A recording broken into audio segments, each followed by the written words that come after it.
নমস্কার বন্ধুরা, আবারও একটা নতুন পর্বে আপনাদের সবাইকে স্বাগত। আশা করছি আপনারা যেখান থেকেই এই ভিডিওটা দেখছেন সবাই ভালো আছেন। আজ আমি সুজি দিয়ে একটা ব্রেকফাস্টের রেসিপি বানাবো, যেটা কি সন্ধেবেলাতেও কিন্তু ভালো লাগবে। সুজি আলু দিয়ে তৈরি হওয়া ব্রেকফাস্টটা হেলদি তো বটেই, বাড়ির ছোট থেকে বড় সবার কিন্তু খুব পছন্দ হবে। তাহলে আসুন বন্ধুরা, ঝটপট দেখে নেওয়া যাক আজকের ব্রেকফাস্টের রেসিপিটি। 1 বাটি সুজির জন্য আমি 2 বাটি জল নেব। জলটা কড়াতে বসিয়ে দিয়েছি। স্বাদ মতো লবণটা কিন্তু এখনই দিয়ে দিতে হবে, আর তার সাথে ঝালের জন্য দেব চিলি ফ্লেক্স। ধনেপাতা কুচি দিয়ে জলটা খুব ভালোভাবে মিশিয়ে নিলাম। জলটা ফুটতে শুরু করলেই আমি দিয়ে দিলাম 1 বাটি সুজি। সুজিটা দেওয়ার পর গ্যাসের ফ্লেমটা কিন্তু আমি লোতে করে দিয়েছি, আর সুজিটা দেওয়ার পর অনবরতই নাড়তে থাকতে হবে, কারণ খুব তাড়াতাড়ি জলটা শুকিয়ে যায়। তাছাড়া খুব তাড়াতাড়ি কিন্তু দলা পাকিয়ে যেতে পারে, তো তার জন্য অনবরতই নাড়তে থাকতে হবে। এখন আমি দেখে নিচ্ছি যে সুজিটা একটা গোলা পাকানো যায় কিনা। এই দেখুন গোলা পাকানো যাচ্ছে, তার মানে সুজিটা পুরোপুরি হয়ে গেছে। আমি নামিয়ে নিলাম। এটা ঠান্ডা করতে দেব। সুজির মধ্যে পুর দেব, তার জন্য আমি আদা আর কাঁচা লঙ্কাটা থেঁতো করে নিচ্ছি। অল্প লবণ দিয়ে আদা কাঁচা লঙ্কাটা থেঁতো করে নিচ্ছি। আদা বাটার থেকে এইভাবে যদি থেঁতো করে নেওয়া যায় তাহলে কিন্তু স্বাদটা আরও ভালো হয়। তো আমি অল্প লবণ দিয়ে আদা আর কাঁচা লঙ্কাটা থেঁতো করে নিলাম। 2টো সেদ্ধ আলু আমি স্ম্যাশার দিয়ে স্ম্যাশ করে নিচ্ছি। কড়াতে আমি 1 চামচ সাদা তেল দিয়ে দিয়েছি, আর ফোড়নের জন্য দিলাম অল্প গোটা জিরে আর সরষে। 1 চামচ বিউলির ডালও আমি দিয়েছি ফোড়নে।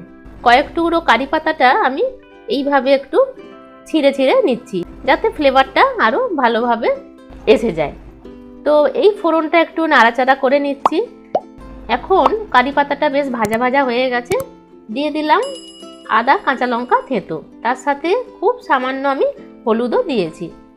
এই মশলাটা অল্প একটু নাড়াচাড়া করে নিয়েই আলুতে দিয়ে দেব। মশলাটা কিন্তু খুব বেশি কষানোর দরকার নেই, আদাটা কিন্তু বেশি ভাজলে তেতো হয়ে যাবে। তো আলুটা মাখিয়ে নেব স্বাদ মতো লবণ আর ধনেপাতা দিয়ে। খুব ভালো করে মাখানো হয়ে যাবার পর এইভাবে কিন্তু আলু থেকে আমি লেচি কেটে গোল করে নিলাম। এইভাবে সবগুলোই আমি আলুর ছোট ছোট বল করে নিয়েছি। এখানে কিন্তু সুজির মণ্ডটা ঠান্ডা হয়ে গেছে। হাতে আমি অল্প তেল মাখিয়ে নিচ্ছি, যাতে সুজি থেকে এই লেচিটা ভালোভাবে করা যায়। একটু বড় সাইজেরই আমি লেচিটা কেটে নিচ্ছি। একটা লেচি আমি হাতেই গোল পাকিয়ে নিচ্ছি, আর একটা বাটির মতো শেপ বানাচ্ছি। এই বাটির মধ্যে আমি এই আলুর পুরটা আমি দেব।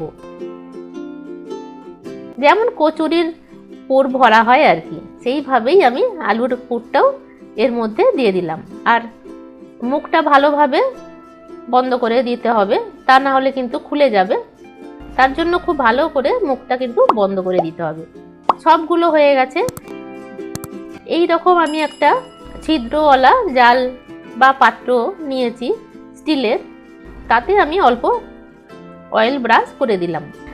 একটা এই সুজির বলগুলো আমি বসিয়ে দিলাম। একটু ফাঁকা ফাঁকা করে দেবেন, এটা কিন্তু আমি স্টিম করব।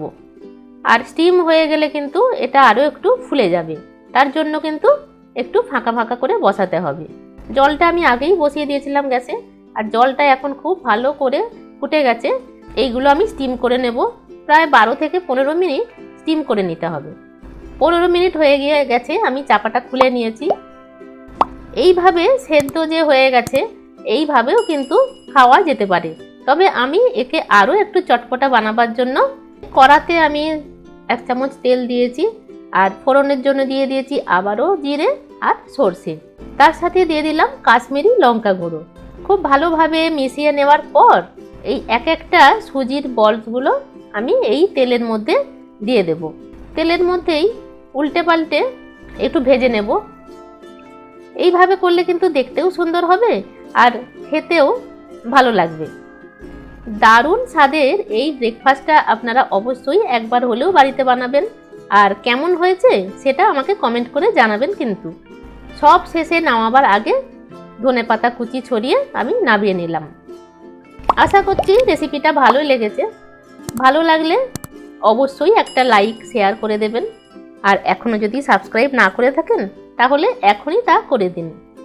আজ এ পর্যন্তই, ফিরে আসছি খুব তাড়াতাড়ি নতুন রেসিপির সাথে। আপনারা ভালো থাকবেন, সুস্থ থাকবেন। ধন্যবাদ।